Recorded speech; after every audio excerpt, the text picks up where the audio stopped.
Hi. Hi, we're gonna do a thing soon. Hi. Oh, I'm in Kevin. Kevin, I hear you. Kevin, we're gonna have a good show. Cliff is here. Cliff is in the building. Cliff is in the building. Bye now. We have a countdown. Right here. Counting down to the juicy stuff.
Ignore the countdown. The countdown's wrong.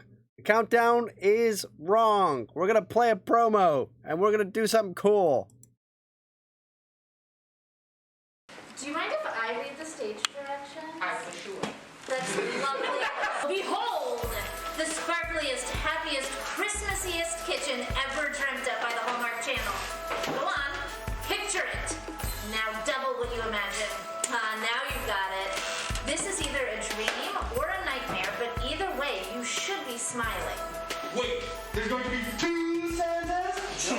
There's going to be one Santa, Bill. He's kind of an asshole, but he looks like Santa. Or, You're Tiffany's boyfriend? in as much as any soul can belong to another, I suppose. I'm her husband.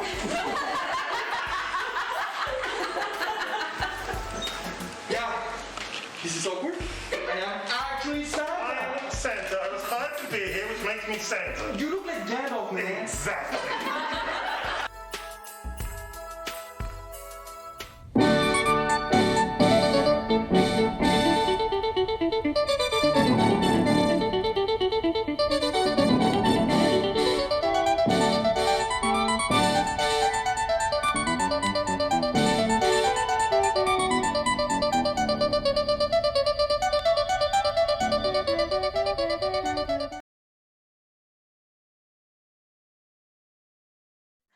The day is November 11th, 2021. It is Armistice Day. And of course, the Earth is in retrograde, and these are some strange times indeed. I've got to say right off the bat, this was not the music I intended to play. I checked that it was too late on the record tonight. But here we are, Armistice Day, November 11th, 2021, and as I said, these are some strange times indeed. You are watching Strange Times Indeed, an exploration of the bizarre, the unexplained, ghosts, extraterrestrials, interdimensional beings. We hear about them all here on this program. Yes, that's right. This, our triumphant return to broadcasting following our very first live show at Maryland Ensemble Theater's Met Comedy Night. It was an incredible night of programming, and if you missed it, you can find it on our Instagram page. Hit the link tree there. It's irrelevant. Watch it at your own time. We are returning triumphant. The most incredible live show, the most incredible Halloween mask that ever was yet. So far, who knows what will happen next year, next Halloween. My goodness, and of course, Stephen returning to us this evening. Stephen has been working very, very hard the last month, and now he's here so we can resume taking calls just like the golden era of the show. We know those of you at home have been waiting with bated breath, your stories on the tips of your tongues. There you are, sitting in your own home, wondering to yourself, when will I get to share my experiences with the czar of the bizarre? Well, tonight is your opportunity. Tonight is your chance. The call lines are going to be up. We are going to hear from you, the viewer. What have you experienced that you just can't explain? That is what we explore here on Strange Times Indeed with Cliff McAllister. That is what we do here every week. We listen to the people to hear what things can't be explained, to normalize the experience of sharing your unexplained stories, your unexplained encounters. They happen every day. Earth is in retrograde. These are the bizarre times. And here we are, ready to open the phone lines, ready to hear from the viewers. But first, we must get into our very top stories. That's right. Strange things are happening all the time, all over the globe, all over the world. And so, as we dutifully take calls every week, we also dutifully report the news, extraterrestrial or otherwise, right here on Strange Times Indeed with Cliff McAllister. Our first news story comes from the Bigelow Institute for Consciousness Studies. This was the institute founded by Robert Bigelow, the former owner of the Skinwalker Ranch. He performed wild scientific experiments to see just how thin the veil between our realities are there. And now he's formed the Bigelow Institute for Consciousness Studies after his wife's passing in an attempt to find proof, absolute evidence of life after death and the continuation of our own consciousness into the world beyond. After all, each and every one of us have been on this plane of existence for hundreds of years unknowingly. It all just keeps going, but here we go. Robert Bigelow has rewarded the top winners, the top award-winning reporters, scientists, explorers who have been working to find evidence of life after death. The top prize went to Jeffrey Mishlove, PhD, and his presentation was entitled Beyond the Brain, the Survival of Human Consciousness After Permanent Bodily Death. Mishlove's evidence included video snippets and testimonies regarding near-death experiences, reincarnation cases documented by memories of past lives, and 7 other types of evidence that consciousness survives physical death, according to a report from Mystery Wire. Mishlove received his PhD in parapsychology from the University of California, Berkeley in 1980. He has the only doctoral diploma in parapsychology that was ever awarded by an accredited university. He currently teaches the subject at the Holmes Institute for Ministers in Training with the Centers for Spiritual Living. So good for him. Congratulations. Now, the Robert Bigelow, the Bigelow Institute, they put their money towards the research because they do not put it towards their web design. But the awards have been handed out. You can find the full list of winners at bigelowinstitute.org. And they have said that shortly, within the next 2 weeks, they will be releasing these essays out to the public.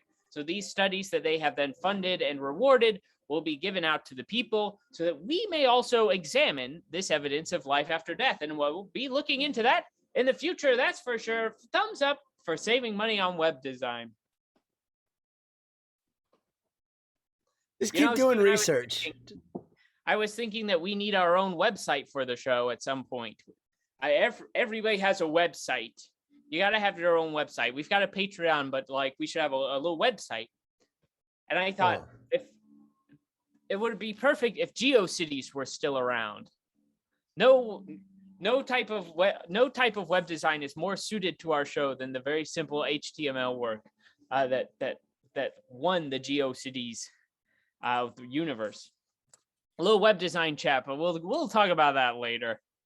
We'll talk about that we later. should definitely save money on the web design though somehow, because I was thumbs upping that hard. Yes. Yeah, absolutely. I mean, that's what we're gonna do. It's about the content. That's what people are looking for. It's about the information. Yes. The information. Moving into our next story, not as dark as the music would imply, but here's where it's coming from. This is a tale out of New Zealand. A couple in New Zealand, a lovely farming couple, has been spending their time growing plants when they have discovered in their very own garden a 17-kilogram potato. The largest potato recorded on record. And it must beg the question, are we approaching a dangerous new era of megaflora? Not megafauna, no. Plants, larger than plants were ever intended to be. Vegetables of incredible sizes. Are they mutating? Who could it be? Steven, let's roll the clip. Let's hear what these people have to say. Rolling the clip. Nope, that's the wrong one. I got the fork and jabbed into it and hoiked it out of the ground, and holy snapping turtle teeth. What's going on here? Like, what is it? The Tyrannosaurus Tate needed a taste test to determine exactly what it was. I said to Donna, I said, no, that's a potato. Yeah. And she went, no. I said, yeah, it is. A potato of incredible size. Wait, we gotta listen to this again. Oh my gosh. Right. The first thing the dude says, I can't even remember what it was. And then the Tyrannosaurus Tate or whatever, the way they describe this thing, we gotta go for it. Yes, put your potatoes in the chat. Let's see those potatoes. You can simply copy and paste Barefootin' 52's post. And we gotta listen to this again. I got the fork and jabbed into it and hoiked it out of the ground, and holy snapping turtle teeth. What's going on here? Like, what is it? The Tyrannosaurus Tate needed a taste test to determine exactly what it was. I said to Donna, I said, no, that's a potato. Yeah. And she went, no. I said, yeah, it is. Holy snapping tater teeth. It's a Tyrannosaurus-sized Tate. That was wonderful. That was so great. But is it not concerning? Our planet, our plants, within our planet, our very own planet, is shifting and evolving, and our own potatoes are now growing to immense sizes. Could it be that as Earth itself is in retrograde, we may soon learn, perhaps, as the climate heats up and things get toasty, and things get a little baked, that Earth is no more than a giant potato? Strange times indeed. I would not be surprised to hear news such as this further down the line. Our next story, coming out of Montpellier, France. There has been a UFO sighting in France, a cigarette-shaped UFO in France. Steven, let's roll the clip. Let's roll that UFO clip from France. Look at this. This is cigar-shaped. It is like the cigarette god. The god of cigarettes has come to bless us. Oh, sucker. Look at that in the sky. But there it is. Now, many people had seen this. This was really a story that has been gaining traction here, and you can see it maintains this shape. It is just one solitary line. And so this is cited in France. And I think we have the video looping, but what you can kind of catch is at the end, it almost seems to start coming towards the area where that guy is. It moves very quickly back over them. Multiple witnesses, an incredible UFO sighting out of France. An incredible UFO sighting from Montpellier. Could it be? The extraterrestrials are visiting, watching us, keeping eyes on us, in hopes that things may calm down enough that they can visit, that they feel that them coming to visit us won't mean the end of an entire civilization because we're too reactionary and too drawn to war. Steven, you can take the video down. Before I take the video down, I noticed there's like it kind of spins at a point too. It's like going what appears to be off to the right, but then like at some point it looks like it's spinning some. Where like the oblong shape like becomes vertical and back oblong again, like at some point it's really interesting. Like right there. Yeah. Did you see it spinning? Yes. It's spinning. Yes. Ooh. It's spinning. Like, what is happening there? It must, because you said it had to come closer to them. Maybe no terrestrial crafts move like this. It changed direction, like it spins and changed direction, even though it was heading like aerodynamically in a straight direction, like as an oblong thing. But then it just starts going. Wow! And this is an event that had multiple witnesses. It was seen in similar areas. This has been picking up steam over in Europe, and now this news is just hitting over here. But look at that. Incredible, incredible footage out of France. Our final news story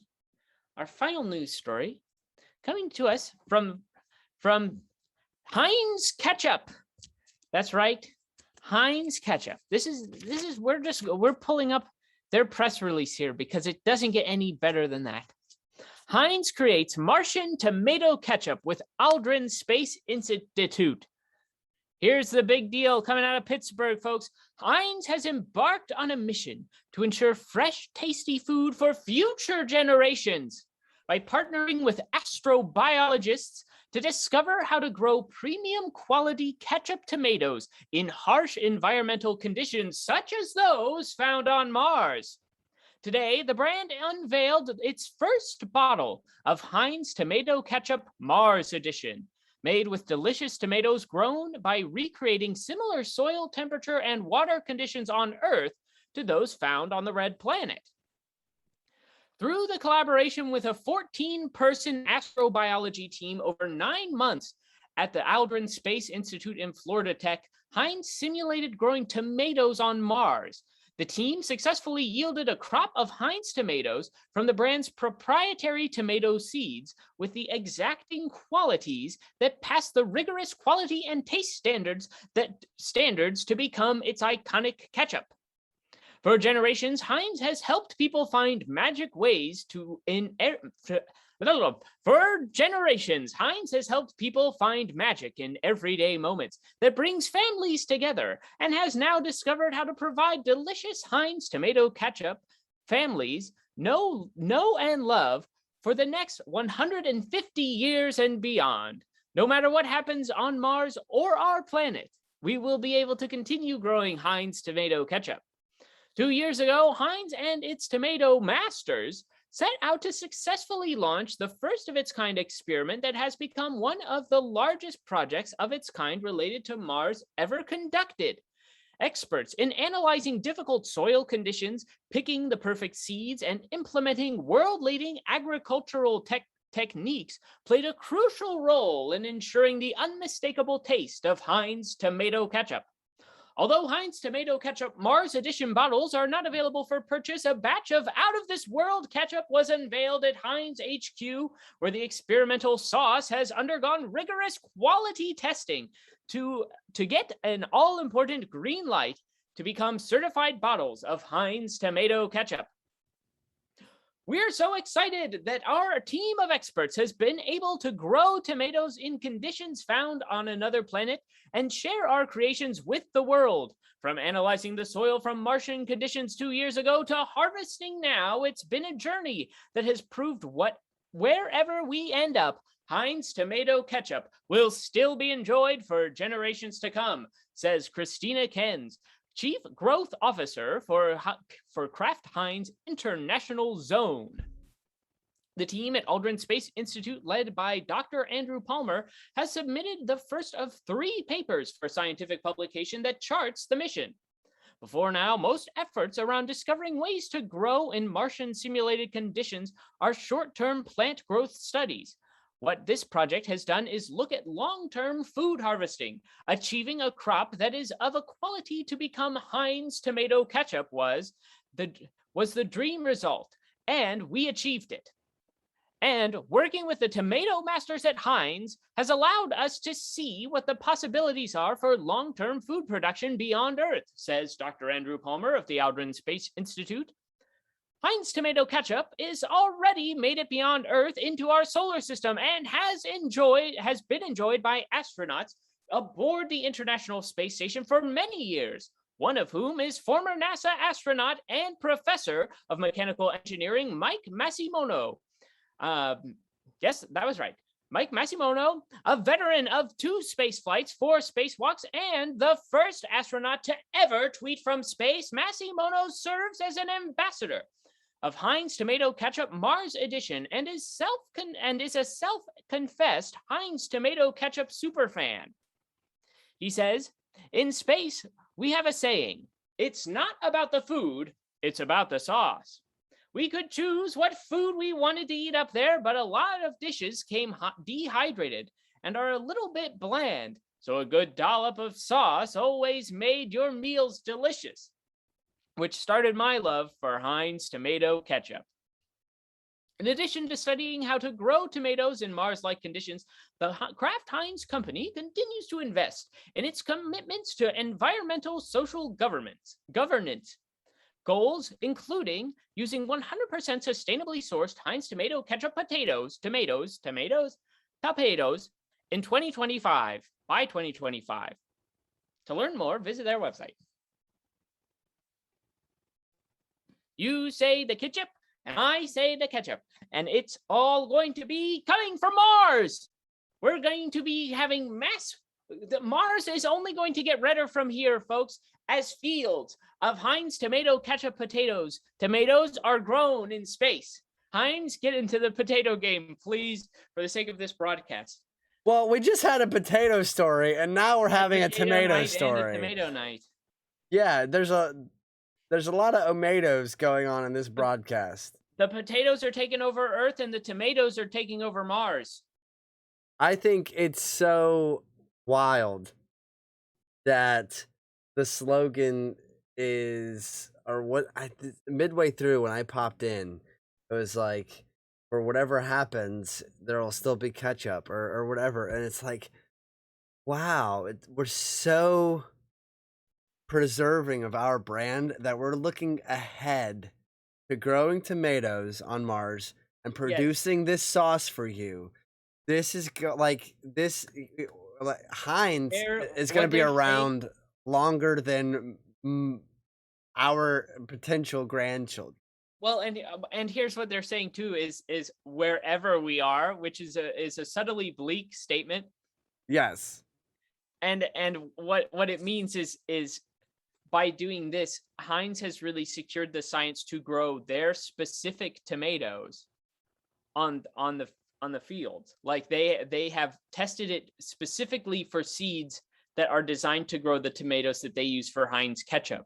It's most likely seeds that have been engineered in some way.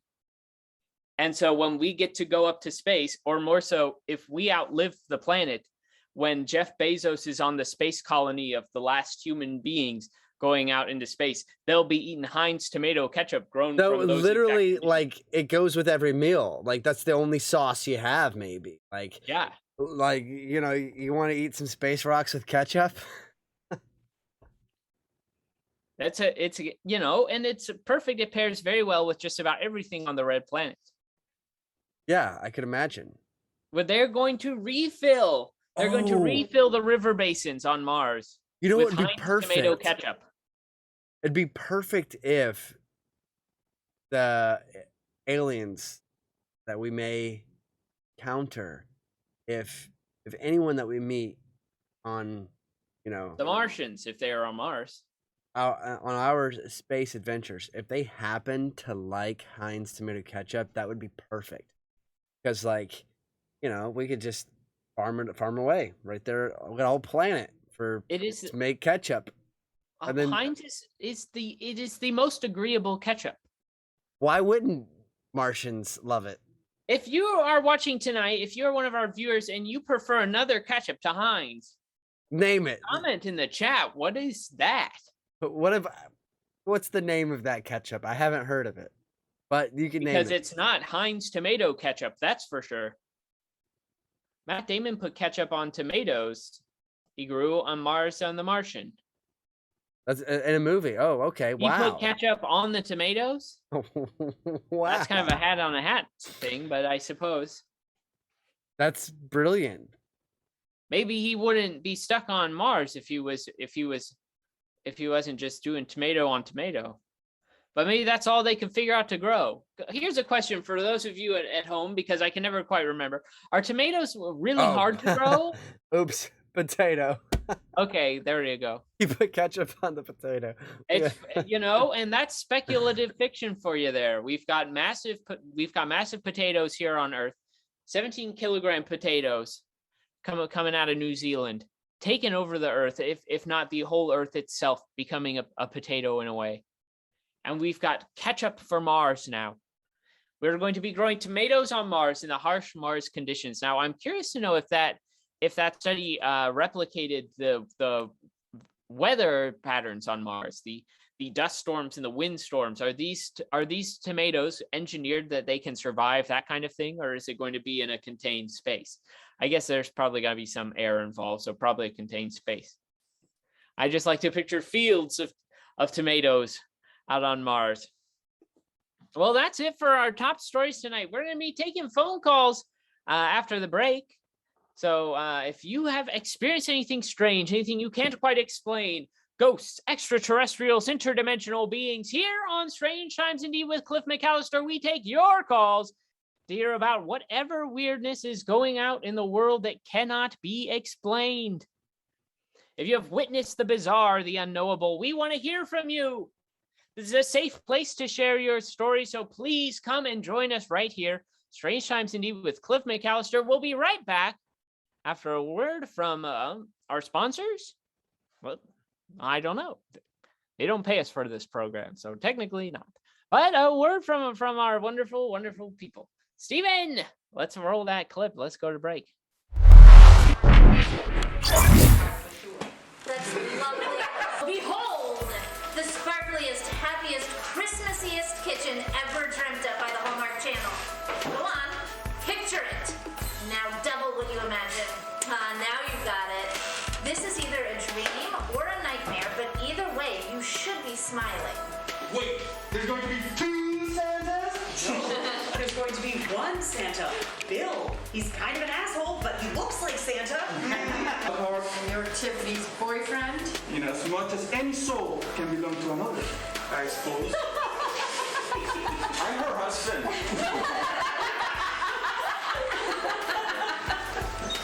Yeah, this is awkward. I am actually Santa. I'm Santa. I was glad to be here, which makes me Santa. You look like Gandalf, man. Exactly.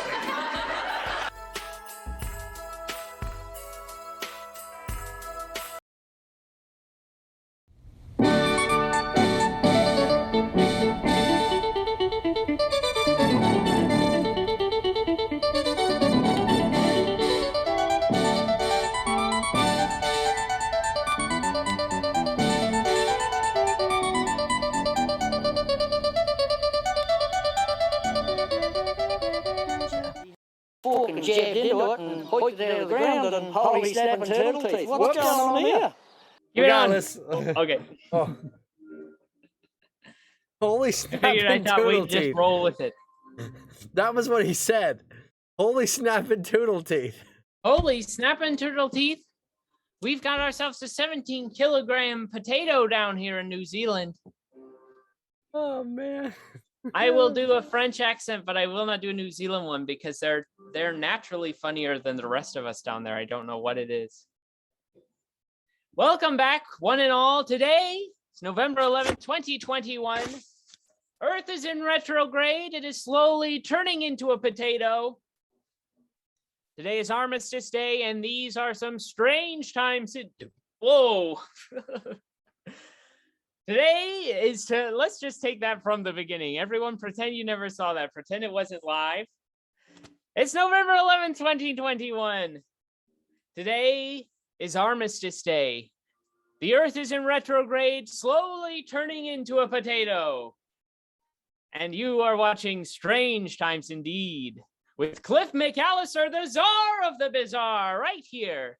Every week, we take your calls to hear about the strange, the unexplained, ghosts, cryptids, extraterrestrials. If you can't name it, we want to hear about it. So we open the Zoom line every week, especially this. We've been off for a month. I mean, we've been doing the show, but the Zoom line has not been open. No. We've been painting pumpkins and preparing for Halloween night. And I'm sure all of you experiencing your no-call October are jumping and itching at the bits to share your experiences with the unexplained. So, Stephen, let's go ahead and put the call link there in the chat for any new viewers who have not seen it. And let's see if anybody feels compelled to share their experiences with us tonight. Stephen, you just recently unveiled a new program here on the Met Comedy Night Twitch page, the Lonely Campaign that you've been doing with your brother. Are you doing that this weekend as well? Wow, we did debut this, and it's been really exciting, finally working creatively with my brother after being long distance with my sibling for such a long time. We're thinking we might do it like once a month. All right. He's a trucker who doesn't have a very regular schedule, and I don't have a very regular schedule either.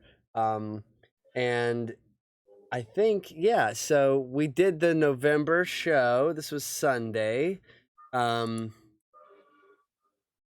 days ago Sunday. So, maybe it'll be early in December on a Saturday or Sunday, the first or second weekend or so for the second rendition. Hey, you know what? I'm so glad that he's finally decided to do D&D by himself because no one wanted to play with him anymore. And now he's figured out a way to make it work. So, folks, if you've enjoyed Steven's antics here, make sure you check out the Lonely Campaign happening sometime in early December. It's going to be happening once a month. You can follow Met Comedy Night on the Instagram. The links are on the bottom of the page, right below Steven there. So be sure to check that out. And also happening next Friday, Crit, the D&D Improv Show is going to be performing live at Maryland Ensemble Theater, the same location as Halloween Mass, bringing their incredible D&D themed improv show right back to downtown Frederick in person. So you can get your tickets, marylandensemble.org/comedy night. Be sure to check that out and go see some fun improv right here in downtown Frederick. Support the arts, support the local theaters. All right, the phone lines are open. We're hoping to get some callers tonight, people chomping at the bits to share. Here on Armistice Day, a day in which everything stops for just a minute. And everyone puts their guns down and peace reigns across the land for a full minute. And it might just be that a minute later, the war continues. I like to think there's some symbolism to Armistice Day that we have lost in the transition to calling it Veterans Day. And it's that ideology that at one day, the fighting might be over. And that at a certain point, we can stop killing each other to get our point across. Or to maintain a monopoly on oil or whatever it is that we seem to be going to war for these days. We've lost the intentionality of wanting to end the horrible thing that we do to each other. And instead we just kind of say thank you and we keep doing it. If you want to thank a veteran, if you want to thank them for their hard work so that they never have to go out and die again, or they never have to go out and witness the deaths of those closest to them, or people who are not even involved in the war, who get swept up in all the carnage and chaos. Every week we try to end war on this show, or at the very least, it's one of the goals of the program. And Armistice Day is all about that. What I'm holding up, of course, a book written by a veteran himself, Breakfast of Champions by Kurt Vonnegut. Here's what he had to say about Armistice Day. I will come to a time in my backwards trip when November 11th, accidentally my birthday, was a sacred day called Armistice Day. When I was a boy and when Dwayne Hoover was a boy, all the people of all the nations which had fought in the First World War were silent during the 11 minutes of the 11th hour of Armistice Day, which was the 11th day of the 11th month. It was during that minute, in 1918, that millions upon millions of human beings stopped butchering one another.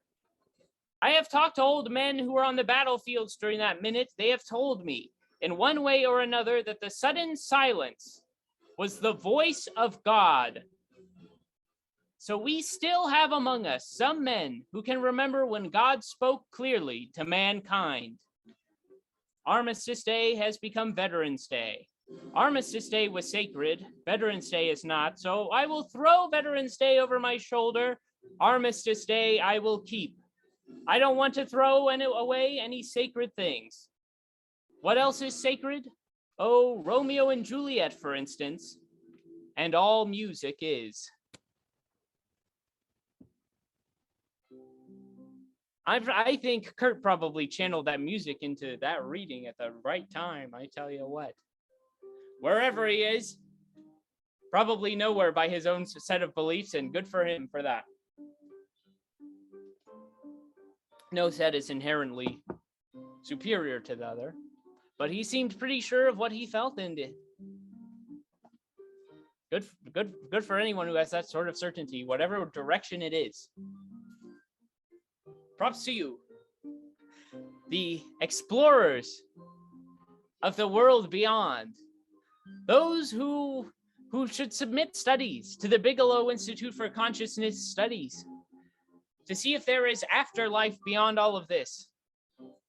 If when the wars are done fighting and the guns are put down, those who were the victims of all those terrible tragedies every year after year continue on in some form, or if they just simply cease to be because they happen to be in the wrong place at the wrong time. Oh boy, fighting wars they had no part in fighting, no means of really knowing what they were about at the time, sold a false bill of goods. Oh boy, but you know what? One day it will all be over, and we'll be eating our Heinz tomato ketchup on Mars. We'll be eating our Heinz tomato ketchup on Mars. It's also National Ice Cream Sundae Day. Well, oh my goodness. Well, now that's a missed opportunity. Next Armistice Day, it'll probably be a Friday, so I don't know if we'll do a show, but next Armistice Day, well, not only will we read that quote again, but we'll have ice cream sundaes on the show. Why not? A little ice cream sundae to end all wars. And you can stack it up like if you make a little ice cream mushroom cloud. If anyone is a ice cream loving fan art maker out there, I'd love to put that in a crazy fan art. Just picture it, if you will. The Strange Times Indeed mug. I'm painting a picture for you all with your mind. Here in the mug, and out of it, little scoops of ice cream. And the scoops grow higher and higher, making their way up out of the mug. And then at the top, they begin to cloud out scoops of different flavors. Vanilla, mint chocolate chip, cookie dough, chocolate, strawberry right at the heart, carrying on through, peach. If those any fruit ice cream that has little frozen bits of fruit in it, like dehydrated astronaut food. And of course, as they have taught us in the world of space, you've got to have a good sauce. You've got to have a good sauce. You've got to have a lake of hot fudge at the bottom of this mushroom cloud sundae. And there it is, the perfect Doctor Strangelove ending to the analogy, because what ends all war in a hyper on edge world, but the mass destruction of it all. And that's, if anything, that's the ultimate finale. That's all that war will eventually culminate in. But if we can end it, we can save lives by just not fighting wars. We can put the funds that we put into war and put it into resources like helping the people, giving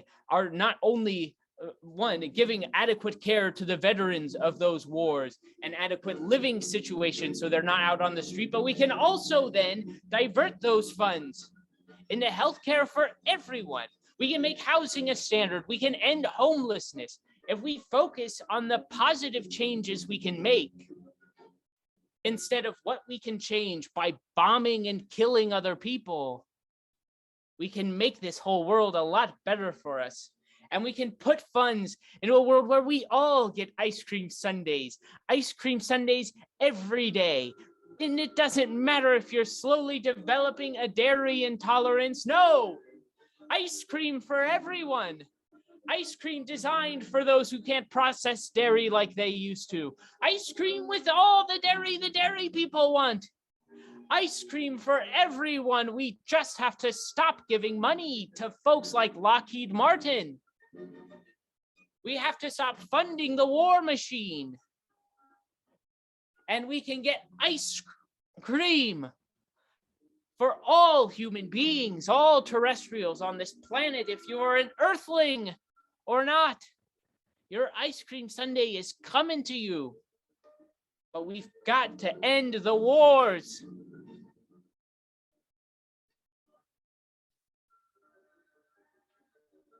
You are, of course, watching Strange Times Indeed with Cliff McAllister, an exploration of the strange and bizarre. The strange and bizarre, like a world without war. And boy, I like to think that a world without war is at some point coming our way. It's got to be. It's got to be in some way or another, but things got to be some serious changes before that happens.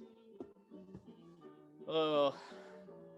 Anyway, that's why we focus on the strange and the bizarre here on the show. Because there are things out there that we can't explain, that are outside of the horrors of war and are instead unexplainable happenings.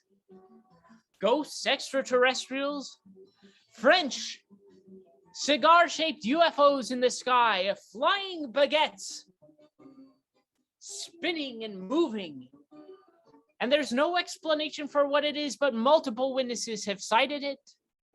And we've got decent enough video of it. Sacre bleu, something is out there. And Derry can tell what it is.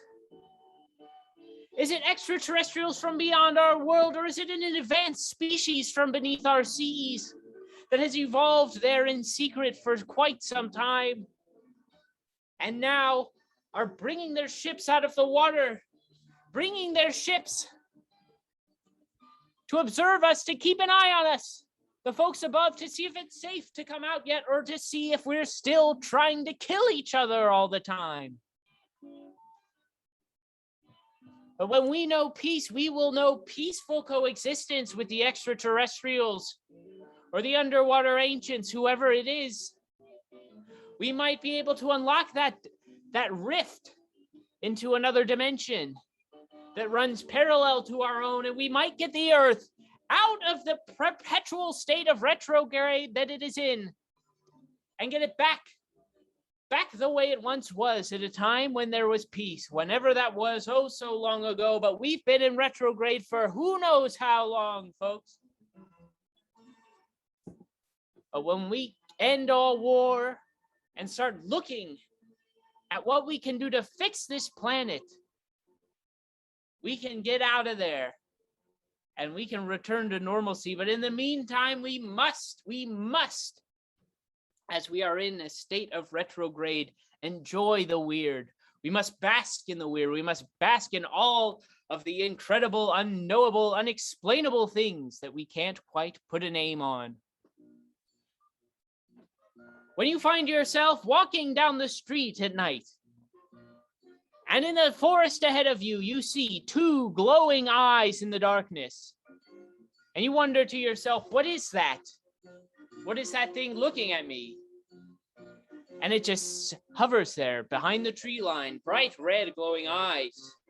Is it the Mothman? Is it the Not Deer? Is it Braxy? And all of a sudden, this being that you can't quite explain walks out from the tree line. And it gives you a little wave with its big glowing eyes. And then it just walks past you, does not regard you in any way beyond that. And you can't explain it. What have you seen? What was that coming out of the tree line? Well, this is the place to share those stories. Every week on Strange Times Indeed with Cliff McAllister, I, Cliff McAllister, the czar of the bizarre, open our phone lines to hear from you at home, the viewer. What have you experienced? What can you not explain? This is the place. This is the place where we take those calls to hear about the unexplainable and bizarre instances happening in our world every single day. Every single day, somebody is having an experience that they can't explain, and this is the place to share those stories, a safe space to share those tales of unknowable with the czar of the bizarre, Cliff McAllister himself, itself, themselves, a gender fluid entity, here to spread the good news of the unexplainable to all terrestrials right here, Thursdays at 9 o'clock on twitch.tv/metcomedynight. This is your place. Weirdos of the world unite. For here we are, one and all, exploring the unexplained, exploring the bizarre. Every week, we gather in this spot, we open the Zoom lines, and we invite all of you at home to share the unknowable, the unexplainable, the truly bizarre. This is the place. This must be the place. Strange Times Indeed with Cliff McAllister, yes? Thursdays, 9 o'clock, right here. The only place to hear the incredible, the unexplainable, the bizarre!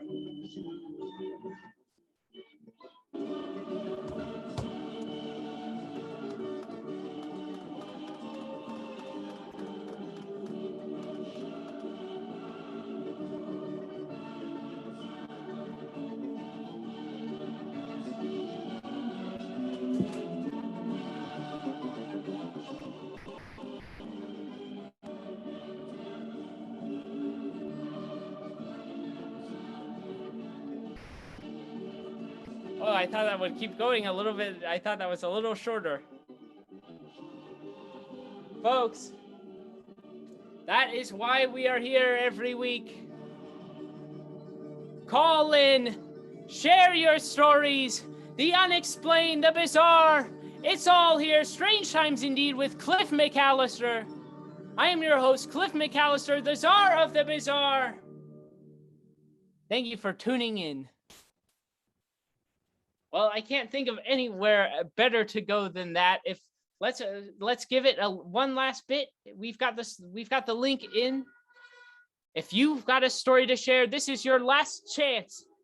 This is your last chance, or we're gonna close the show a little early tonight.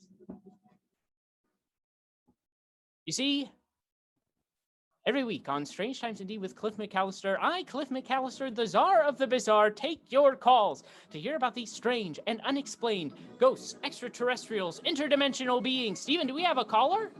Or you're just here? You're just here sharing the moment with us. You're running. You're ready. You are ready to take calls at any moment. That is why we have the most incredible tech crew here on Strange Times Indeed with Cliff McAllister. We could not run a program like this without your support. That's right. That's right. We are collecting funds, as always, to further our studies of the unexplained. You can support us at patreon.com/strangetimesindeed with Cliff McAllister. Once again, that is patreon.com/strangetimesindeed. That's the actual URL. It's shorter than the full one. Join us there, patreon.com/strangetimesindeed. Join our Discord, chat with us there, have all sorts of fun. And of course, if you have tips you want to send to us anonymously, maybe you're calling in, or maybe you want to call in, but you're a government employee and you've got some secret knowledge. Well, strangetipsindeed@gmail.com. That's the place to leak it. Anonymous. Freedom of information. Just submitted under we've got an open freedom of information requests. If you work for the government and you have confidential, top secret knowledge about the unexplained and bizarre, this is our freedom of information requests that you write into strangetipsindeed@gmail.com with that top secret information. And with all of that said, go ahead, follow us, Instagram.com/strangetimesindeed. I'm on Twitter at Strange Tips or Strange T Indeed, but I'm trying to be on Twitter less for my mental health. But follow us on Instagram and TikTok. We've got all sorts of stuff there. Our producer, Kevin, shout out to him for whatever he does. And Stephen, of course, thank you for taking. Those of you who tuned in tonight, thank you so much for joining us on the show, commenting along in the chat. Thank you, one and all. They're okay. They're all right. And let's take the things off of my face. Thank you. And folks, of course, we'll be back next Thursday at 9 o'clock. And keep an eye on my Instagram feed, Strange Times Indeed. I've promised we are going to watch the whole Matrix trilogy before Matrix 4 comes out. I cannot wait for this film, and we've only watched the first one. So keep an eye out for November. We're going to be announcing when we're watching Matrix 2, and we're going to announce when we're watching Matrix 3. Thank you so much for joining us tonight, everybody. Keep an eye on that social media. Keep an eye right here for more programming on Met Comedy Nights Twitch channel, twitch.tv/Met Comedy Night. Until then, thank you, Stephen. Thank you all. Support us on patreon.com/strangetimesindeed. And until next time, stay strange, terrestrials.